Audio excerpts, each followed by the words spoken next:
तो पहला सौभाग्यशाली कौन है? खड़े होकर प्रश्न पूछिए।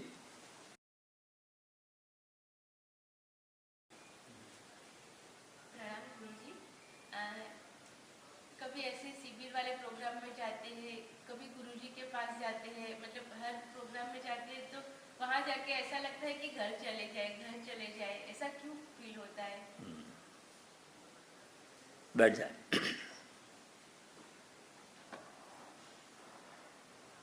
कबीर कहते हैं कि ये मन मेरा बड़ा हरामी है।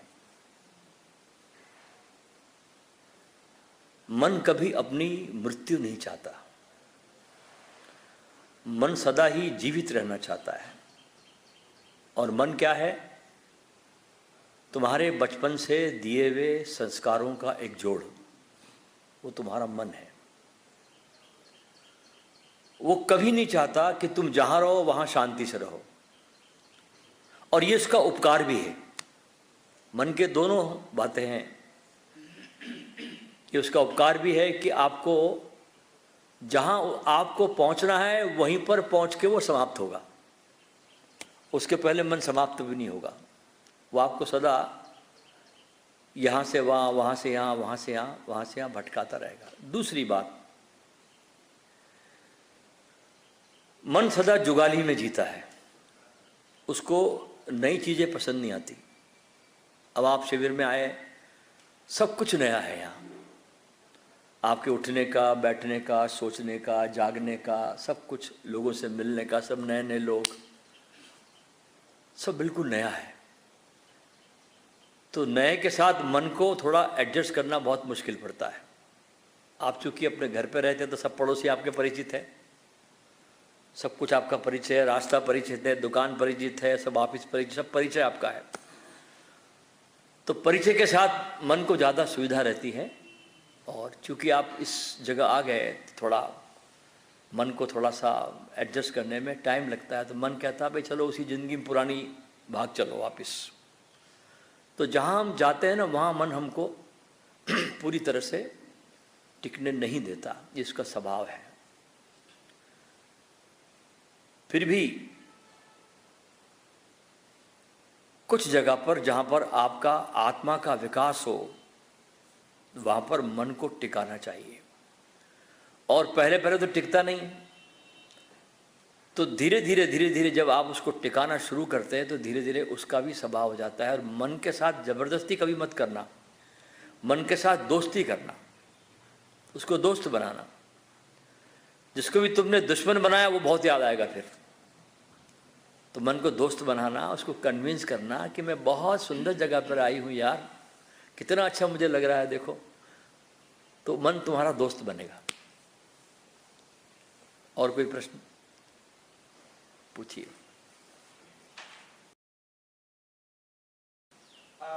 फिलहाल बहुत सारे गुरु मिल जाते हैं, ठीक, तो सच्चे गुरु की पहचान कैसे करें? हाँ बैठो।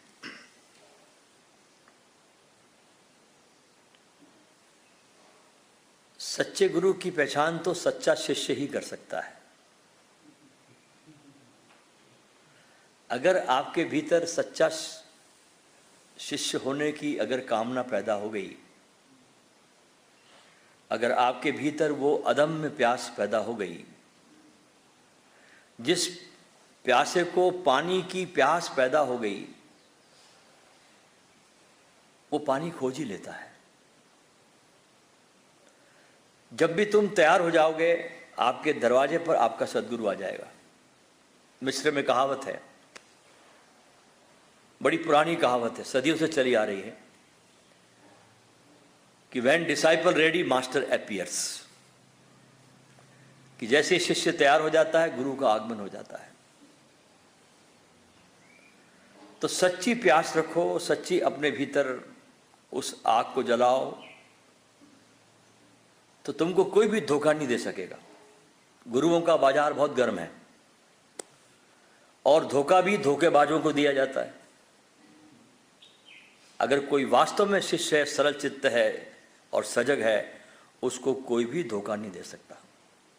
आप एक उदाहरण लीजिए, एक छोटा सा नन्हा सा बच्चा है, 3 साल का 4 साल का बच्चा, छोटा निर्दोष, उसको आप 10 रुपए की नोट दे करके बाजार भेज दीजिए, बेटा बगल की दुकान में कुछ लिया, उस बच्चे को कोई भी ठगेगा नहीं। कि ठगेगा? क्यों नहीं ठगेगा? क्योंकि बच्चा इतना निर्दोष है, इतना भोला है, इतना सहज है वो। ये तो तुम ठगे इसलिए आते हो कि तुम्हारे अंदर ही ठगी भरी हुई, इसलिए तुम ठगे जाते हो। जिस दिन तुम बहुत शुद्ध हो जाओगे, ठगने वाला गुरु भी तुमको छोड़ के भाग जाएगा, ध्यान रखना। इसे धोखा भी धोखेबाजों को दिया जाता है। तो सच्चे बनो, प्रामाणिक बनो, सच्ची प्यास पैदा करो, सत्संग में आओ। और ये यात्रा है जो तुमको साधुओं के पास ले जाती है, जिसको साध संगत कहा जाता है। जब व्यक्ति साधना में अपने गुरु को खोजता है तो वो साध संगत कहलाती है। कभी यहाँ गया, कभी वहाँ गया, कभी कहीं खबर मिली तो वहाँ चला गया, कभी उधर चला गया, उधर, अभी खोज रहा है। अब इसको गुरु ने मिला नहीं है, ये साध संगत है। और फिर आता है जीवन में तुम्हारे एक समय जिसको कहते हैं सत्संग। दोनों में बड़ा फर्क है। साध संगत में तुम खोज रहे हो, अभी तुमको गुरु मिला नहीं है, अभी संगत तुम्हारी जमी नहीं है, अभी सत्संग तुम्हारा हुआ नहीं है। जिस दिन तुमको तुम्हारा गुरु मिल जाता है, उस खोजने में कहीं पर तुम्हारी जाकर के ऐसा लगता है जैसे कोई मन की वीणा के तार अचानक झंकृत हो गए और तुम्हारे अंदर जैसे कोई बिजली चमक गई और तुमको लगा कि बिल्कुल मैं ठीक इस आदमी के पास में आ गया। तो फिर उस आदमी को आप छोड़ना मत। हालांकि लोग बहुत विरोध करेंगे उस आदमी का कि तू कहां फंस गया। लाख बहरे हो जाना जगत के प्रति, फिर वहां टिक जाना। जब तुम टिक जाते हो तो सत्संग शुरू हो जाता है। अन्यथा क्या होता है कि हमने कभी झाड़ को यहां लगाया, फिर 6 महीने रखा, फिर उखाड़ा, फिर और लगाया, फिर 6 महीने रखा, फिर और उखाड़ा। इसमें सत्संग कहीं होता नहीं और झाड़ पनपता नहीं, भक्ति बनती नहीं, कुछ नहीं होता इससे। तो पहले चरण है खोजना। खोजते खोजते ही मत मर जाना। अक्सर लोग साथ संगत करते करते मर जाते हैं, उनके जीवन में सत्संग का समय कभी आता ही नहीं। तो खोजते खोजते मत मर जाना, सत्संग का समय भी अपने जीवन में आने देना। और जब आपको लगे ऐसा कि अब मेरे जीवन में कहीं एक ऐसा क्षण आया जब मेरी इस आदमी के साथ ट्यूनिंग बैठने लगी और मैं यहाँ पर इसके साथ लयबद्ध होने लगा और मैं इसकी उपस्थिति में मैं पिघलने लगा। ये कसौटी ध्यान रखना। मैं इसकी उपस्थिति में आकर के इवोपरेट होने लगा, मैं उड़ने लगा भाव बन के, मैं पिघलने लगा, मैं नाकुछ होने लगा। तो समझना कि वो व्यक्ति आपके लिए गुरु का काम कर रहा है। फिर वहां पर बैठ जाना, वहां टिक जाना, फिर उसको छोड़ना ही मत। अगर वो गुरु भी तुमको बोले कि भागो तो भी मत भागना वहां से तुम। तो तुम्हारा काम जो वर्षों का है वो महीनों में काम निपटेगा, महीनों का जो दिनों में काम निपट जाएगा तुमको। अध्यात्म की यात्रा में सबसे बड़ा कदम है गुरु का मिल जाना। अगर तुमको गुरु मिल गया तो समझना तुम्हारे आधा रास्ता तुमने पार कर लिया, तुम्हारी हाफ जर्नी हो गई।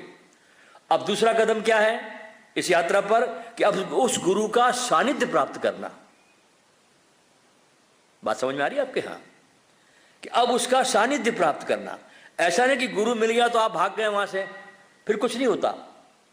दुनिया का सबसे बड़ा सौभाग्य है, स्वर्णिम सौभाग्य है कि गुरु के मिल जाने के बाद उसका सानिध्य प्राप्त करना, उसकी हवा में डोलना, उसके साथ कुछ दिन बिताना, उसके साथ रहना। जैसे जलालुद्दीन रूमी को जब गुरु मिला, अब रूमी की कल्पना आप कर सकते हैं उस समय की। इतना बड़ा आदमी रूमी, 500 तो उसके स्कूल कॉलेज चलते थे, जिसका वो प्रिंसिपल था, वाइस चांसलर था ये आदमी। इतना सम्मान था जलालुद्दीन रूमी का कि जहां से निकलता लोग रेड कारपेट बिछाते उसके लिए। घोड़े पे चढ़ता तो शिष्य लोग अपने अपने हाथों को देते उसके पैरों को चढ़ने के लिए। इतना सम्मान था रूमी का। और इतना पढ़ा था उसने, इतना जानकारी उसके पास में थी, इतनी इंफॉर्मेशन थी धर्म के बारे में उसके पास, स्कॉलर था बड़ा। रूमी। लेकिन जैसे ही गुरु उसके जीवन में आया, एक दरवेश फकीर, तबरेज का रहने वाला शम्स, जैसे उसके जीवन में आता है, एकदम जीवन पूरा बदल जाता है। न कोई स्कूल बचे, न वाइस चांसलर बचे, न कोई कॉलेज बचा, न मदरसा बचा। हाथ पकड़ा गुरु मिल जाने के बाद, और दोनों गुरु और शिष्य रेगिस्तान में खो गए 40 दिनों के लिए। 40 दिनों के लिए गुरु शिष्य लापता हो गए, उड़ के भी देखा नहीं। और उसके बाद रूमी एक नया ही रूमी बनकर वहां से लौटता है। तो गुरु का मिलना और गुरु का सानिध्य प्राप्त करना, ये दो इस यात्रा के बड़े महत्वपूर्ण पड़ाव है।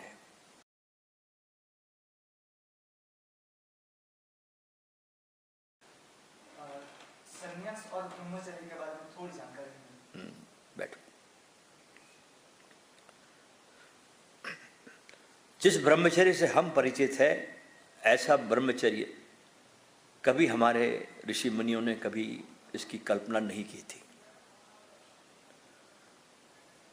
मनुष्य के हाथ में कोई भी चीज पड़ती है तो बहुत उसका अवमूल्यन हो जाता है।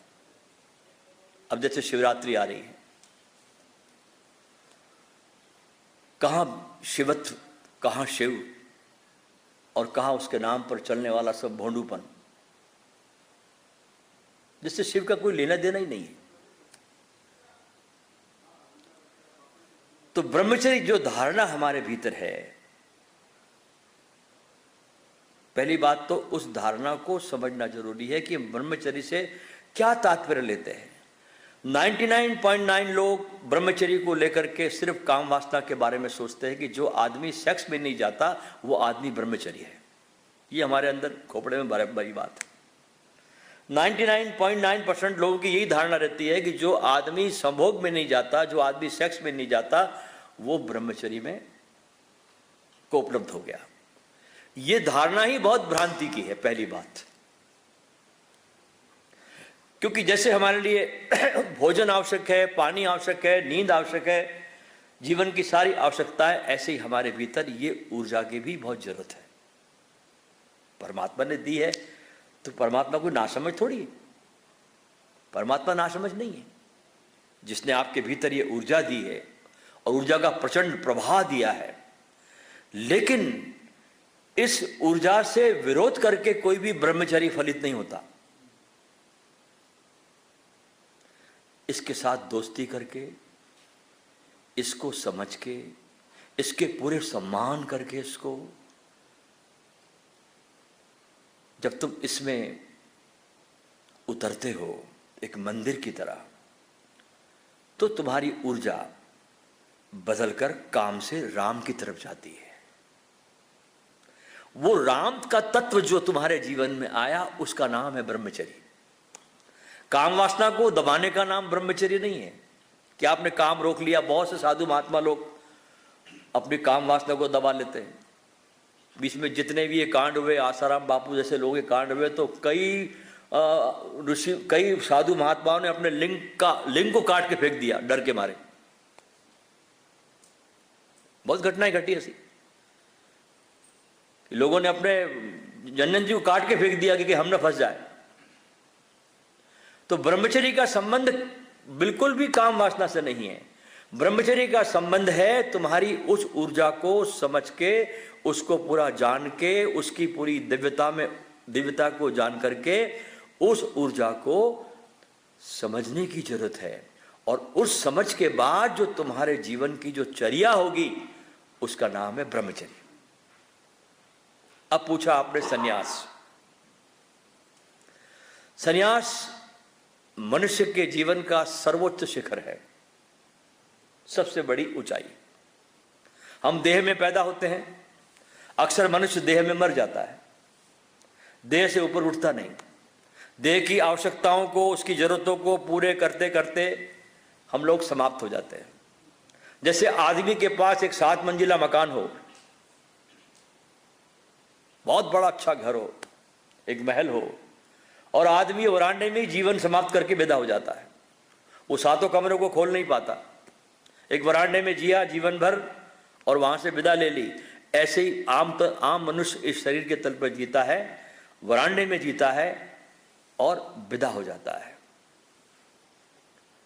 संन्यास है जीवन के सब आयामों से गुजरते हुए, उस अनुभव को संचित करते हुए, उस अनुभव को सीखते हुए, जो अनुभव उसको जीवन में हुए उसको सीखते हुए, उससे समझ लेते हुए अपने आत्मा की विकास की यात्रा करना, उसमें प्रवेश करना, इसका नाम है संन्यास। जीवन में जो आपको मिला उसकी समझ भी तो होती है आपके पास ना। उस समझ को पूरा जान करके, उसको पूरा होश में देख करके और उस होश को सहारा बना करके अपने भीतर उतरना, अपनी आत्मा के विकास में निकल जाना और अपने भीतर जो वो सोया हुआ तत्व है उसको चेतन करना, उसको जागृत करना, उसको और बोध से भरना, इसका नाम है संन्यास। और इसके लिए आपको परिवार छोड़ने की जरूरत नहीं, किसी पति को पत्नी छोड़ने की जरूरत नहीं, किसी पत्नी को पति छोड़ने की जरूरत नहीं, दुकान छोड़ने की जरूरत नहीं, नौकरी छोड़ने की जरूरत नहीं। तुम जहां हो वहीं तुम बोधपूर्ण हो सकते हो। तुम जहां हो वहीं तुम जाग सकते हो, वहीं तुम बोधपूर्ण हो सकते हो। कुछ छोड़ने की जरूरत नहीं है। संन्यास है सब कुछ पा लेने की कला। हां, उस पाने में अगर कुछ शुद्र छूट जाता है, छोड़ना नहीं है, उस पाने में अगर कोई नीचे की चीज, कोई शुद्र चीज आपकी छूट जाती है तो उसके आप कर्ता नहीं है, वो छूट गई। आपके अंदर कर्ता का भाव नहीं आना चाहिए कि मैंने ये चीज छोड़ी, वो छूट गई असली बात। तो ये है संन्यास। और कोई प्रश्न?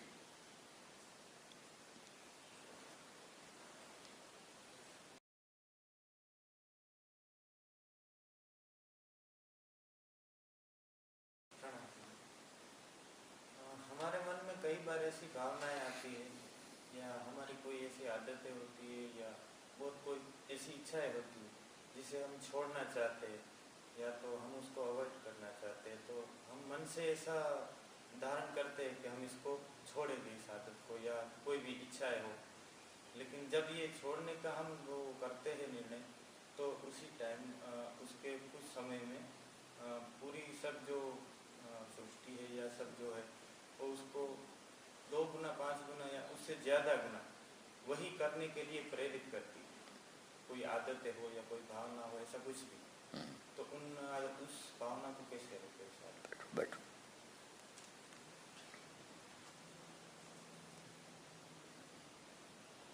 देखो, आदमी है वो उसके जीने के ढंग जो है वो सोया हुआ है, और सोए हुए मनुष्य को आदत से ही जीना पड़ता है। आदतों को जीते जीते जीते जीते वे आदतें हमारे व्यक्तित्व का हिस्सा बन जाती है। उससे अलग हम अपने को समझ नहीं पाते। तो किस प्रकार की आदतें हैं उसको पहले समझना जरूरी है। हो सकता है कुछ आदतें अच्छी भी हो, क्योंकि सब आदतें बुरी तो नहीं होती ना। अब एक आदमी की आदत पड़ जाए कि सवेरे ब्रह्म मुहूर्त में उठे, वो सवेरे सवेरे, तो आदत अच्छी है, ये बुरा क्या है। एक आदमी की आदत पड़ जाए कि बाहर घूमने जाए, सवेरे मॉर्निंग वॉक करे, ये आदत बहुत अच्छी है। तो कुछ आदतें जो है वो बहुत अच्छी होती है मनुष्य के जीवन में, लेकिन कुछ आदतें ऐसी है कि जिससे हमारे विकास में बाधा पहुंचती है, जो हमको विकसित नहीं होने देती। तो पहले पहले तो आपको इन आदतों को समझना पड़ेगा, डिवाइड करना पड़ेगा कि कौन सी आदतों को मुझे रखना है, कहाँ मुझे तिलांजलि देनी है। तो जिनको रखना है उनको तो बहुत प्यार से रखिए, उस पर चलते चलिए, उसको रोकना नहीं है। और जिनको रोकना है, जिन आदतों को, उसको पहले समझने की कोशिश करें कि ये आदत मेरे अंदर कब और कैसे आई थी, क्या कारण था इस आदत को आने का। तो जब आप उस आदत के बहुत गहराई में जाएंगे तो आपको प्रकट होगा कि कि ये आदत मेरे को कहाँ से लगी और क्यों लगी, इसके पीछे क्या कारण थे। तो उस कारण को खोजिए, उस कारण का निदान करिए आप, तो आप शीघ्र ही उस आदतों से आप मुक्त हो जाओगे।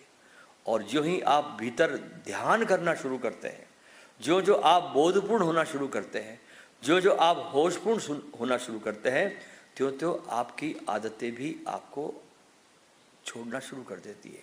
क्योंकि अब मालिक जाग गया है। जब मालिक सोया रहता है तब सारे के सारे ये चोर उचक के आप पे हमला करते हैं, लेकिन जैसे ही भीतर मालिक आया, मालिक जागा, तो ये चोर वापस अपने घर चले जाते हैं, नौकर वापस नौकर हो जाते हैं। तो अपने बोध को ध्यान रखें, अपने बोध को बढ़ाएं, अपने होश को बढ़ाएं। जैसा मैंने आपको इस शिविर में सूत्र दिए कि जीवन के हर कृत्य में अपने ध्यान को लाएं, तो ध्यान बहुत गति से बढ़ेगा आपके जीवन में। सिर्फ आप शिविर में आए और 3 घंटे का ध्यान किया, उससे कुछ नहीं होगा। वो तो आपका एक स्वाद पकड़ाया जा रहा है यहाँ पर। आपको जीवन के हर कृत्य में, हर एक्शन में आपको अपने इस दिव्यता को लाना है, जिसे हम ध्यान कहते हैं। और जैसे जैसे आप इसको जियोगे, इस ध्यान को, जैसे जैसे इस ध्यान में आप रमोगे, तो सब आदतें अपने आप छूटने लगेगी। वे कहाँ से आई थी, जहाँ से आई थी वहाँ चली जाएगी, और आप एक शुद्धतम, एक स्वर्ण बन करके, एक सुंदर बन करके प्रकट हो गया।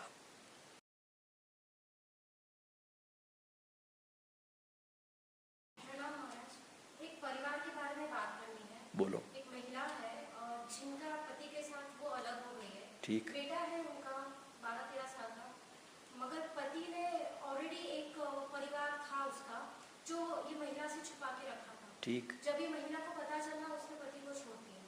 वो उसको छोड़ने के लिए लीगली रेडी नहीं था। शर्त ये थी कि बच्चा तुझे मुझे ही देना पड़ेगा। महिला ने बोला ठीक है। बच्चे को पूछा, क्योंकि बच्चा बड़ा हो चुका था, 12-13 साल का, तो उसको पूछा कि तेरी मर्जी किसमें है। तो उसने बोला मैं तो अपना ये घर पे रहूंगा, मेरे दोस्त है, मेरा एजुकेशन है, मैं तेरे साथ नहीं आऊँगा। महिला ने समझाने की कोशिश की कि पति तेरा जो पिता है वो धोखेबाज है, ऑलरेडी एक परिवार लेके चल रहा है, जो उससे भी छुपाया, तेरे को भी तेरी कोई सिक्योरिटी नहीं है। समझाया, मगर छोटा था बच्चा, ऑलरेडी ब्रेन वॉश करके रखा था उसके पिता ने उसका। और महिला ने फिर लास्ट में बोला ठीक है, लीगली तू मुझे छोड़, बच्चे की भी मर्जी, तेरे पास ही रहना है, उसको अपने दोस्त और सबके साथ, तो तू वहाँ पे ही रह। और ये महिला ने अपना आगे की जर्नी जिंदगी की शुरू की पॉजिटिवली। आध्यात्मिक बहुत थी, मेडिटेशन करती थी, अपने आप को संभाला उसने, और उसने कुछ भी नहीं मांगा। मगर इस दौरान क्या हो रहा है कि वो महिला को रात को सपने में, अभी भी उसका बच्चा आज उसको पहचान नहीं रहा है, कुछ कॉल का कुछ जवाब नहीं, बट महिला को आज भी रात को बच्चा जो है उसका आता है सपने में। बहुत ज्यादा दुखद है आज भी। वो अपने आप को संभाल रही है ऑफिशियली, बहुत ही वो महिला बहुत ही जबरदस्त अच्छा काम कर रही है, जीवन में आगे भी बढ़ रही है, सकारात्मक सोच वाली है, मगर बच्चा आज भी उसको सपने में आता है। वो बच्चे से अपना वो जो बोलते हैं ना, जो जुदाई, डिटैचमेंट, वो मेंटली वो नहीं हो पाता, और होना भी नहीं चाहिए, मगर वो जो दुख है, इतना पेन है, वो उससे डील कैसे करता है, वही मेरा प्रश्न है। बैठो।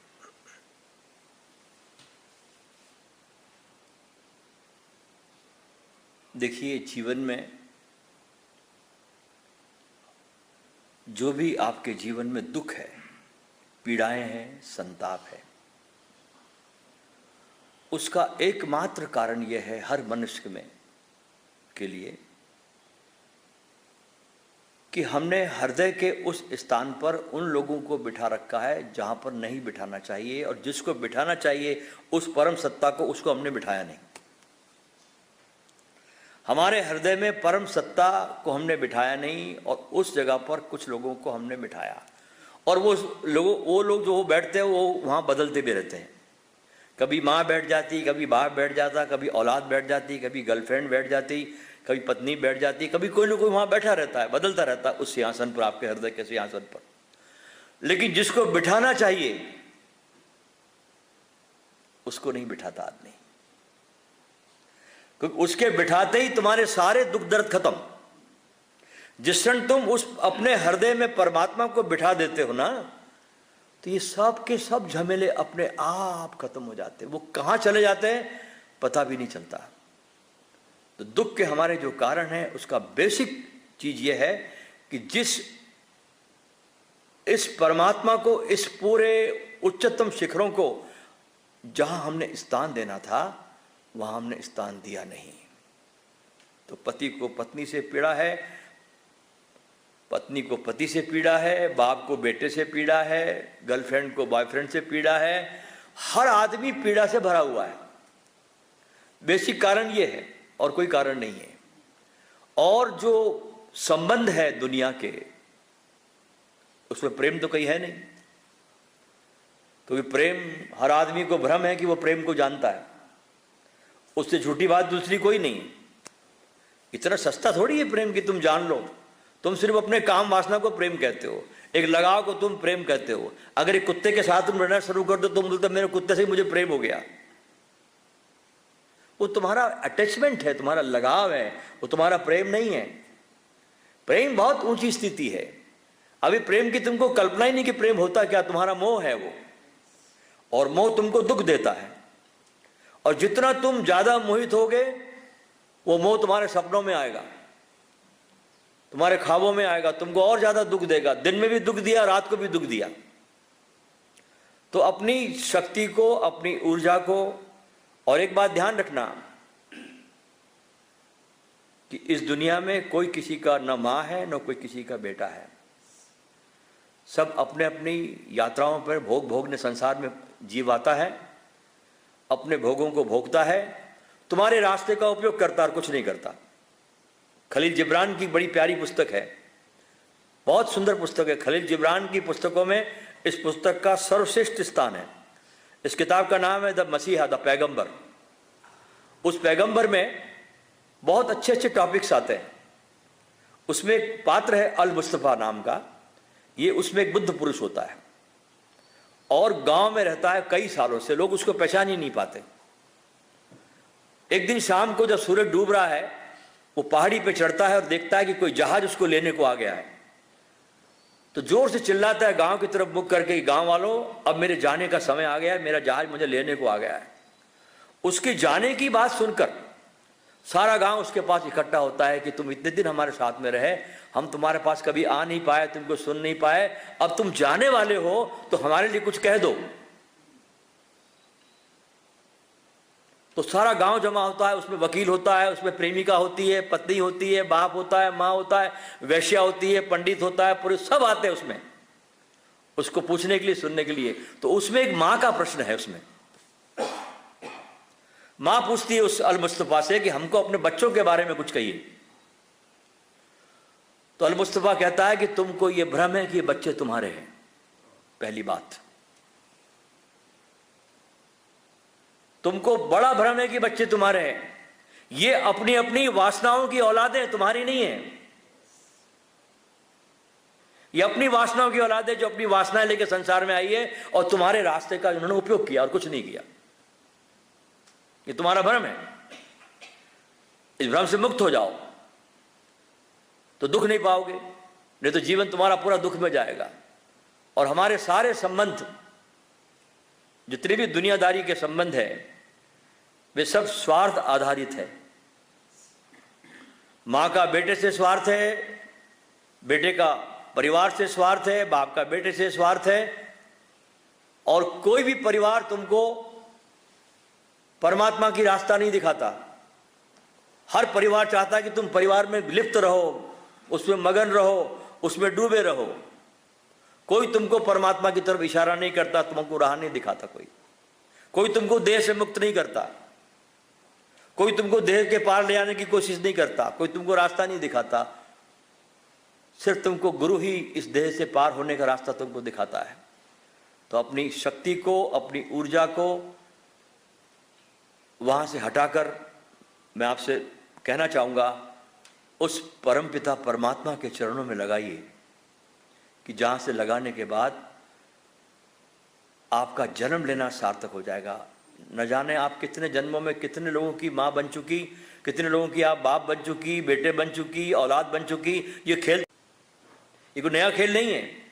ये दुख दर्द तुम्हारे नए भी नहीं है, ये दुख दर्द तुम्हारे बहुत पुराने हैं। तो कम से कम मेरी बातों को सुन करके अगर आपको ये बात समझ में आ रही है तो आपको अपना ध्यान पूरा सारे जगत से हटा करके, जब आप कहती हो कि मैं आध्यात्मिक रास्ते पे चल पड़ी हूँ, मैं मेडिटेशन भी करती हूँ, सब कुछ करती हूँ, तो अब इसी रास्ते पर गहराई में जाए। और अगर एक दिन आपने अगर उस गहराई को पा लिया, हो सकता है कि आपका पति और आपका बेटा भी आपके पास आ जाए,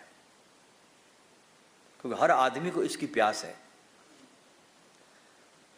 हर आदमी को इसकी प्यास है।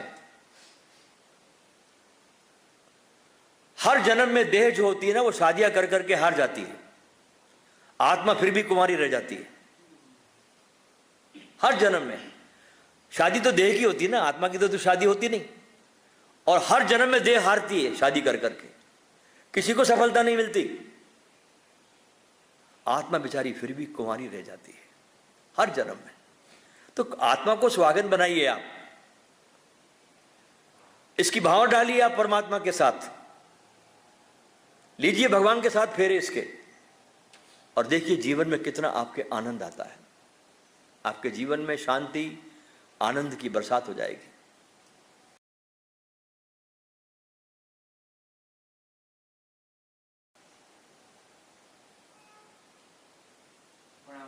प्रणाम। छोटा सा प्रश्न, अशांति क्या है? अशांति क्या है? शांति में न जीना अशांति, यही बात है। और क्या?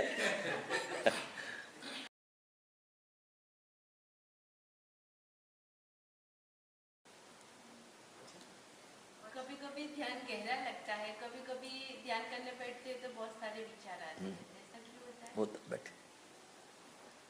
देखिए, ध्यान एक प्रसाद की तरह है, वो तुम्हारे प्रयास से नहीं आता। हाँ, तुम उसके लिए तैयारी कर सकते हो, तुम उसके लिए पूरे प्राणों से तुम तैयारी कर सकते हो, उसका पूरा एक आयोजन कर सकते हो, बैठने का, अच्छा आसन बिछाने का, घर में अच्छा उचित प्रकाश रखने का, अच्छी सी सुगंध हल्की सी जलाने का, एक अच्छा तुम आयोजन कर सकते हो।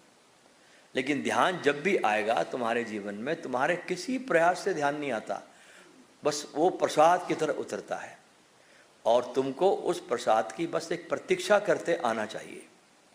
दूसरी बात, एक बार ये प्रसाद मिला तो आपके अंदर इसकी बाद में दोबारा इसकी मांग नहीं होनी चाहिए,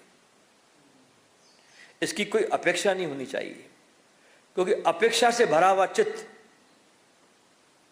सदा उस अनुभव को दोहराना चाहता जो उसको हुआ,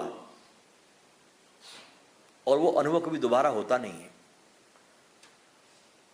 तो जब ध्यान गहरा लगता है तो उन गहराई के क्षणों को आप अपने स्मरण में डालिए, अपने सुमिरन में उस क्षणों को ले जाइए, आप उसको अपने चेतना का हिस्सा बनाइए, उसको अपने रोम रोम में उस क्षणों को उतारिए जो आपने उस ध्यान को जिया,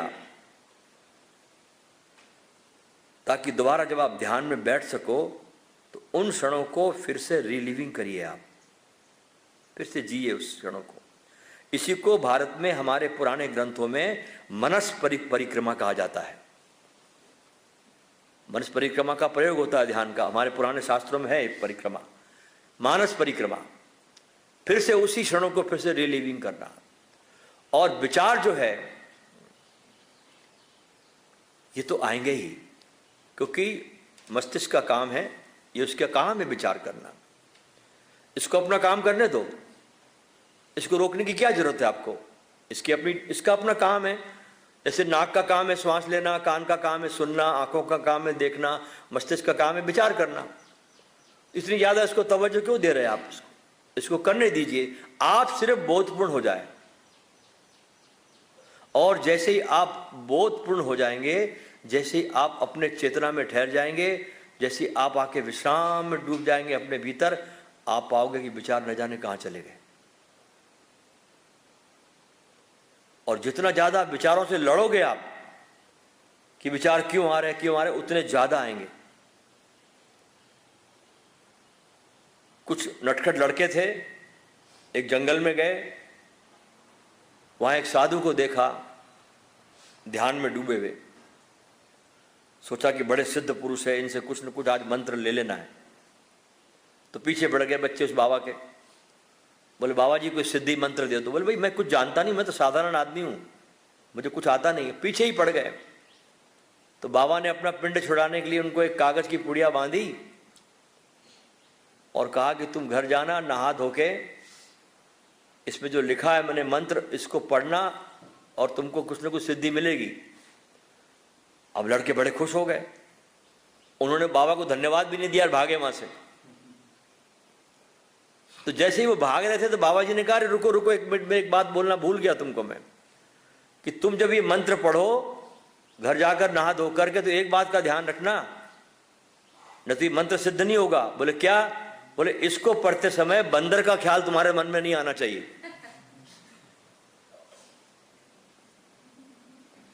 तुम्हारे मन में बंदर का ध्यान नहीं आना चाहिए। बोले कभी नहीं आया, आप चिंता मत करो। अब वो घर गए, स्नान किया, सब बैठे बैठे और मंत्र खोल के देखा, मंत्र पढ़े और बंदर अंदर कूदने लगा उनके। सोचा उन्होंने आज तक कभी बंदर ने ख्याल नहीं आया, ये हो क्या रहा है, आज ज्यादा बंदर कूद रहा है मेरे अंदर, क्योंकि रोक रहे उसको कि नहीं आना चाहिए ख्याल। बंदर का ध्यान नहीं आना चाहिए, यही बंदर के ध्यान आने का आमंत्रण बन गया। तो जीवन में जहां जहां भी हम रोकते, विचारों का सवाल नहीं है, अपने पूरे जीवन को देखना आप, कि जहां जहां से आपने अपने जीवन को रोका है वही वही जीवन वहां पे आपका रुका हुआ है,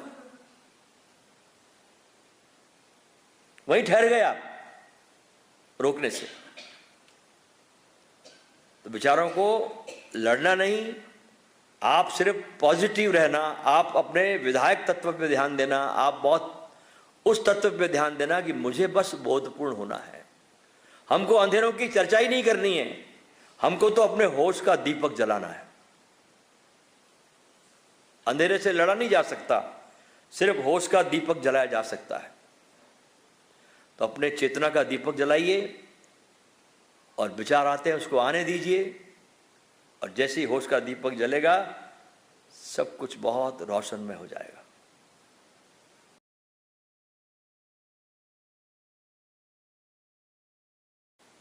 पूछिए। ओरा के बारे में जानना चाहती हाँ, हूँ। ओरा के बारे में। अच्छा, एग्जाम्पल मेरे ओरा और मतलब किसी की भी ओरा आप मतलब देख सकते हो, या आपकी ओरा के बारे में आप मेरी ओरा देख सकते हैं? नहीं अच्छा। मैं नहीं देख सकती। अच्छा। ओरा के बारे में जानना चाहती हाँ। हूँ और मेरे ओरा के बारे में आप देख सकते हो और आपके ओरा के बारे में आप कुछ कह सकते हो। बैठिए।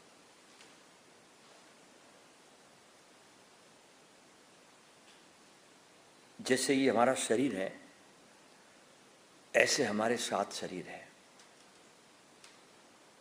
7 शरीरों के इस सम्मिलित होने से ये हमारा शरीर जीवित है।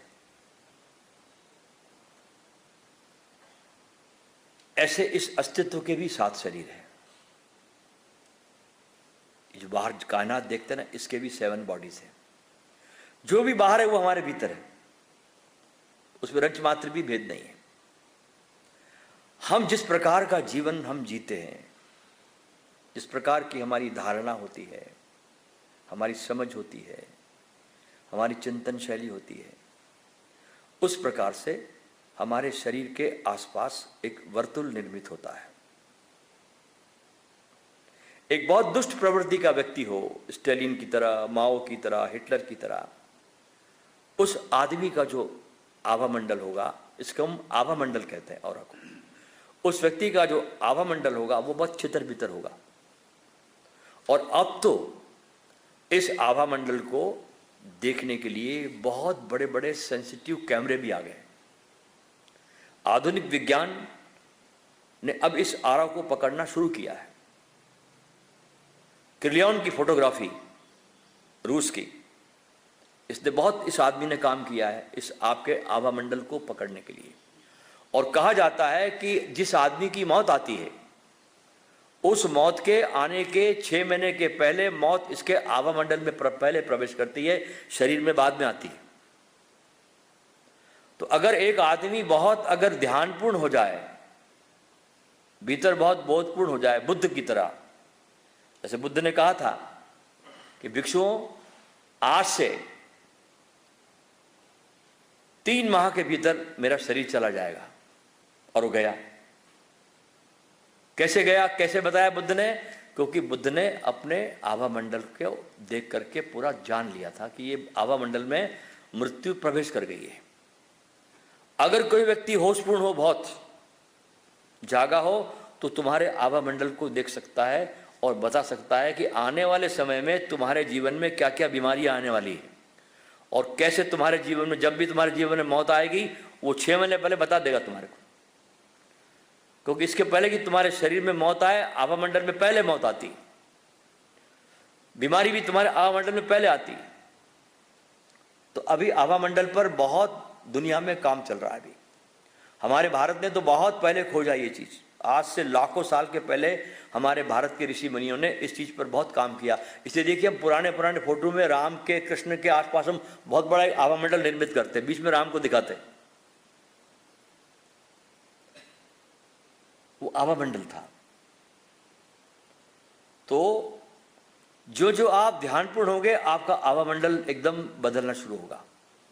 और बहुत बार आपको ऐसा लगेगा उस ध्यान की अवस्था में कि आपके चारों तरफ आभा मंडल में आप बैठे, बीच में आप बैठे हैं और आपके आसपास बड़ा भारी सुरक्षा चक्र दौड़ रहा है, घूम रहा है।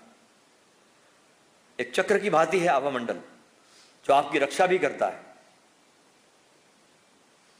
और किसी का भी आभा मंडल आप बहुत ज्यादा, अगर आपके अंदर रोशनी आ गई, आप ध्यानपूर्ण हो गए, तो किसी का आभा मंडल देखा जा सकता है और उसको बताया जा सकता है, उस पर कुछ काम किया जा सकता है।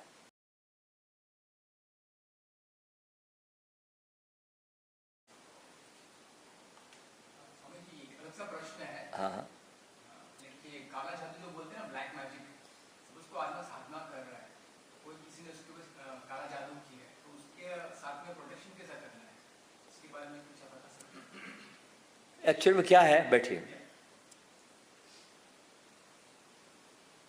ये जादू वादू जो बातें हैं ना, इसमें पहली बात तो 99% सब इसमें भ्रम रहता है। पहली बात तो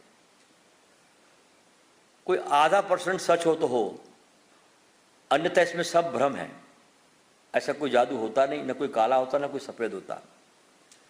जिस आदमी की चेतना बहुत सिकुड़ी हुई है, फैली हुई नहीं है, ऐसा आदमी जो भीतर से बहुत डरा हुआ, भयभीत है, उसकी चेतना बहुत सिकुड़ जाती है।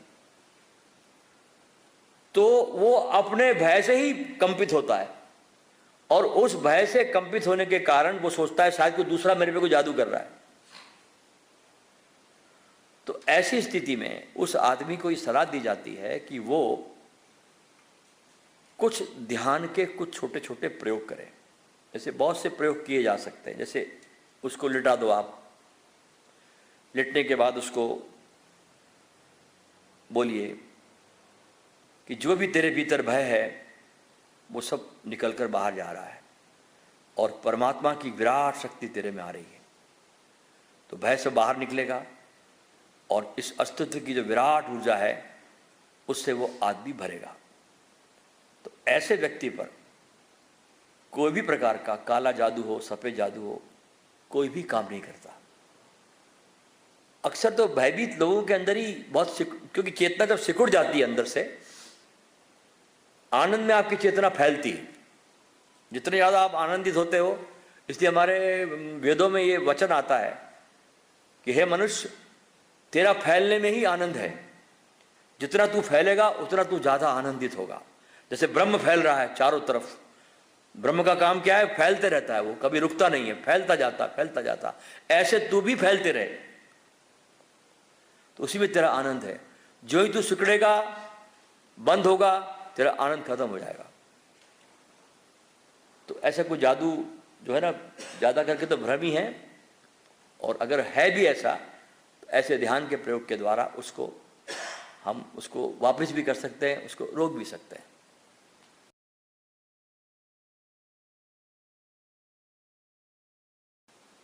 मेरा ये प्रश्न है कि ओशो जी के साथ आपका क्या अनुभव रहा और आप कितने समय तक आप ओशो जी के साथ अच्छा, बिताए?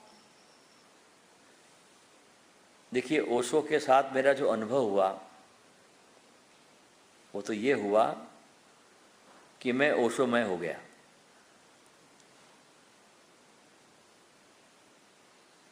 ये मैं ओशोमय हो गया, उनके जैसा ही हो गया, उनके स्वरूप को भी धारण कर लिया। मेरा तन भी बदला, मेरा मन भी बदला और मेरी चेतना में भी बहुत बड़ा क्रांतिकारी रूपांतरण हुआ। यानी कहना चाहिए कि मैं वो हो गया और वो मैं बन गए।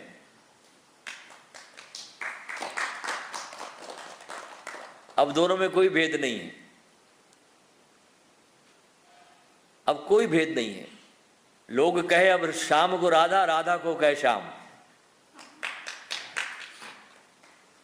अब कोई मुझे भेद नजर नहीं आता अपने गुरु में और मुझ में। कहीं कोई विभाजन नहीं है, कोई सीमा रेखा नहीं है कि कहाँ से शिष्य खत्म हुआ और कहाँ से गुरु शुरू हुआ। अब कोई विभाजन नहीं है। और उनके साथ तो मैं, ऐसा लगता है कि जैसे ओशो जब धरती पर आए तो सब अपनी वानर सेना अपने साथ लेकर आए, पूरी फौज उनके साथ आई। जिन जिन लोगों ने जो जो काम करना था, जिन जिन लोगों को उनको काम लेना था, जहाँ जहाँ जो लोग फिट हो सकते थे, उन लोगों ने, सब लोगों ने अपने हिसाब से पूरा प्रयास किया ओशो के उस अभियान को आगे ले जाने में, उनके काम को सहयोग देने में। जब तक वे देह में थे तब तक भी उन्होंने काम किया, वे देह से विदा हो गए तब भी लोग काम कर रहे हैं उनका। तो मेरा बचपन से ही उनके साथ, जब मैं 19 वर्ष का था तब मैं उनको पहली बार देखा, फर्स्ट टाइम। जहाँ मैं रहता था, एक छोटा सा गांव है अमरावती, वहाँ से भी 2-3 लोग यहाँ आए अभी। तो वहाँ मेरा निवास था। सन 64 की बात है ये, 64। पहली बार ओशो वहाँ पर प्रवचन करने आए। अरविंद ढावले नाम के व्यक्ति थे वहाँ। उन्होंने उनका कार्यक्रम रखवाया और वनिता समाज एक बहुत बड़ा सभागृह है वहाँ उनके प्रवचन आयोजित हुए। हमारे पिता की छोटी सी दुकान थी अमरावती में, वहाँ रोज एक अखबार आता था, न्यूज़पेपर, और वो पढ़ता था मैं रोज। मुझे पढ़ने का बचपन से बड़ा शौक था दोस्तों। मैं छुटपन से ही, आपको एक घटना सुनाऊं कि मैं बहुत पहले बचपन में बहुत दुबला था, बहुत वीक था मैं। तो मेरे वीकनेस को देखते हुए मेरे पिताजी रोज मुझे दुआने देते थे कि रोज तू जाके एक पाव दूध पिया कर। तो मैं उस समय दूध न पीकर उस पैसे को बचा लेता, उससे मैं किताबें खरीद के लाता था। लेकिन पिता की डर के कारण मैं वो किताबें जो लाता था, जहां से मैं उस दुकानदार को बोल के लाता था। अब बच्चा था तो मैं किताबें लाता था, चंदा मामा, बाल भारती, पराग, ये सब उस समय किताब आती थी बच्चों की, तो मैं खरीद के लाता था। मैं उससे बोल के आता था कि देखो ये मैं किताबें घर में नहीं रख सकता, मैं इसको पढ़ूंगा और उसको वापस कर दूंगा बिना इसमें कुछ भी सलवट पड़े। नई की नहीं रहेगी किताब, रहेगी। मैं, तुम जितना काटना चाहो मेरे पैसे काट लेना, बाकी मुझे वापस कर देना। तो ऐसे में किताबें खरीद के लाता, किताबों को पढ़ता और उसको वापस करता। मेरे घर के पास एक बहुत बड़ी लाइब्रेरी थी, भारत हिंदी पुस्तकालय। उसमें रोज सुबह शाम जाके मैं बैठता। ऐसी कोई किताब नहीं जो मैंने वहाँ पढ़ी नहीं हो। जासूसी उपन्यास मैंने सब पढ़ डाले वहाँ पर। तो मुझे पढ़ने का बड़ा शौक था। तो अखबार मेरी दुकान पे आता था, तो वहाँ पर एक दिन सूचना छपी और एक लाइन ऐसी छपी जो मेरे को बहुत झंझोड़ गई। लाइन ये छपी थी उसमें कि आज का हर मंदिर एक दुकान बन गया है। ऐसे क्रांतिकारी प्रवचन सुनने के लिए आप सभी आमंत्रित है। प्रवचनकर्ता आचार्य श्री रजनीश, वनिता समाज, अमरावती। ये छपा तो मेरे को बहुत अच्छा लगा। मैंने कहा मैं जरूर सुनने जाऊंगा। 19 वर्ष का बच्चा, और पहली बार मैंने ओशो को वहां पर देखा। और जब मैं पहुंचा उस हॉल पर, तभी अभी वहां पर ओशो आने के थे। अंदर सब लोग बैठे थे समाज अंदर हॉल में, वे भी आने के थे। मैंने कहा मैं बाहर ही रुक जाता हूँ, कार तो यहीं से आएगी। मैं बाहर खड़ा हो गया और थोड़ी देर के बाद उस ज़माने की फिएट गाड़ी, उसमें बैठ करके पीछे की सीट पर भगवान बैठे और सामने उस समय के वहाँ के बड़े बड़े भारी एडवोकेट थे, नरसिंह दास अग्रवाल। वो उनकी कार को चलाते हुए आए और उन्होंने आचार्य जी से कहा कि भगवान मैं जाके देखता हूँ अंदर, आपका सब बैठने की व्यवस्था, माइक वाइक सब अच्छा है कि नहीं, मैं वापस आके आपको ले जाता हूँ। और मैं वहीं कार के पास खड़ा रह गया और उनको एकटक देख रहा हूँ मैं, मेरी निगाह हट नहीं रही। तो मेरी पहली जो दृष्टि भगवान पर पड़ी, पहला जो मेरा अटैक हुआ समझो उन पर, तो वो उनके प्राणों पे हुआ कि इस आदमी की सांसें कुछ और ढंग से चल रही है। मैंने देखा कि भगवान श्वास जो ले रहे थे वो ऐसे ढंग से ले रहे थे जो आम आदमी लेता ही नहीं।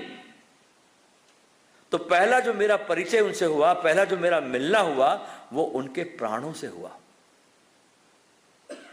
मैं उनके प्राण से जुड़ गया, पहली मुलाकात में देखिए आप,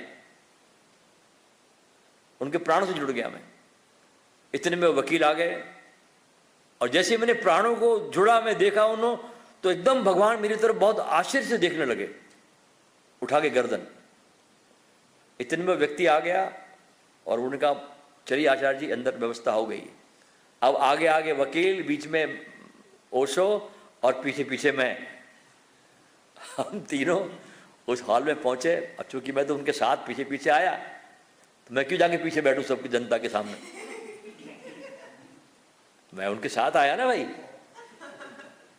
तो मैं बिल्कुल, भगवान मंच पे चढ़ गए, मैं पहला श्रोता मैं ही था बैठा वहां फर्स्ट, मेरे से सारी सभा शुरू हो रही है। तो मुझे पहली मुलाकात में उनके प्रथम श्रोता होने का सौभाग्य मिला, बैठने का उनके चरणों में। तो 3 दिन तक वो सीरीज चली वहां पर वनिता समाज में, और मैं तीनों दिन आता रहा। और भगवान का जो निवास था उन दिनों में, उधर वो कैंप की तरफ नरसिंहदास लड्ढा का एक बहुत बड़ा, उस समय एक बहुत अच्छा मकान नया तैयार हुआ था, बिल्कुल नया, उसका उद्घाटन करना था उनको। तो वो उन्होंने भगवान को वहाँ ठहरा दिया कैंप में। तो वहाँ जाके हम मिलते थे। राजेंद्र गार्डन में सवेरे सवेरे उनके ध्यान के प्रयोग होते थे, बहुत निष्क्रिय ध्यान कराते थे उस समय। तो हम लोगों ने तीनों दिन तक वहाँ पर ध्यान भी किया राजेंद्र गार्डन में। नरसिंहदास लड्ढा के घर भी हम शाम को जाते थे भगवान से मिलने के लिए।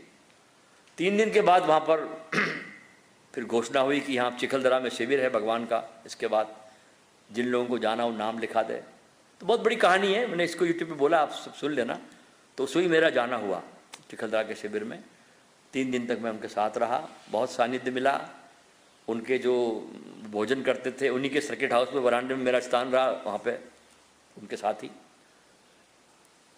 उनके भोजन में मैं भोजन करता,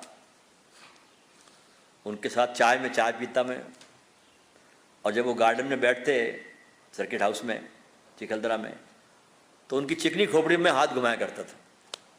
मैं कहता भगवान आपकी खोपड़ी बहुत चिकनी, में हाथ घुमाओ, बोले घुमाओ।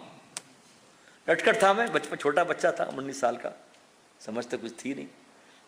तो बहुत सानिध्य मिला, बड़ा प्यार मिला, बहुत अच्छी जीवन की यात्रा बहुत सुंदर हुई। और अभी तक यात्रा भगवान मुझे अपने कंधों पे उठा के चल रहे हैं।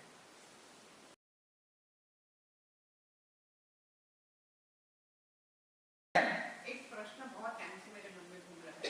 हम इतने शिविरें करते हैं, उसमें जो लास्ट में हम ओशो का उच्चार करते हैं 3 बार, तो हर शिविर में लोग अलग अलग तरीके से करते हैं, तो सही में कैसे करना है? क्योंकि मैंने सुना है ओशो एक मंत्र है, तो कैसे करना है वो प्लीज समझाइए हमें। देखिए ओशो के ध्वनि का तो कोई अर्थ बहुत गहरा भी है और कोई अर्थहीन भी है। गहरा भी है, अर्थहीन भी है, दोनों बातें एक साथ है। ध्वनि जो करनी है वो पूरे प्राणों से करनी है, सिर्फ यहाँ से नहीं करनी है आपको होठों से। जब आप इस ध्वनि को करते हैं तो सबसे पहले तो आपको अपने पंजों पे खड़े रहना है, एड़ी को उठा लेना है, पहला काम। पंजों पे खड़ा होना है, हाथ ऊपर करना है और नाभि केंद्र से ये आवाज निकलनी चाहिए, ओ शो, ये आवाज आनी चाहिए। आपकी ध्वनि आपके होठों से नहीं, गले से नहीं, हृदय से नहीं, ये आपकी ध्वनि आपके नाभि केंद्र से आनी चाहिए। अच्छा, अब जब नाभि केंद्र से ध्वनि आती ना, तो वो एक ओम का प्रभाव छोड़ जाती है। आपने देखा ओम का क्या महत्व है? ओम का सबसे बड़ा महत्व यह है कि जब आप ओम का उच्चारण करते हैं ना, तो माँ के बाद जो है ना आप निशब्द में खो जाते हैं। असली चीज वो है, लोगों को पता ही नहीं है ओम ओम की साधना कैसे होती है। जब ओम का उच्चारण करते, जैसे मैं आपको करके दिखाऊं,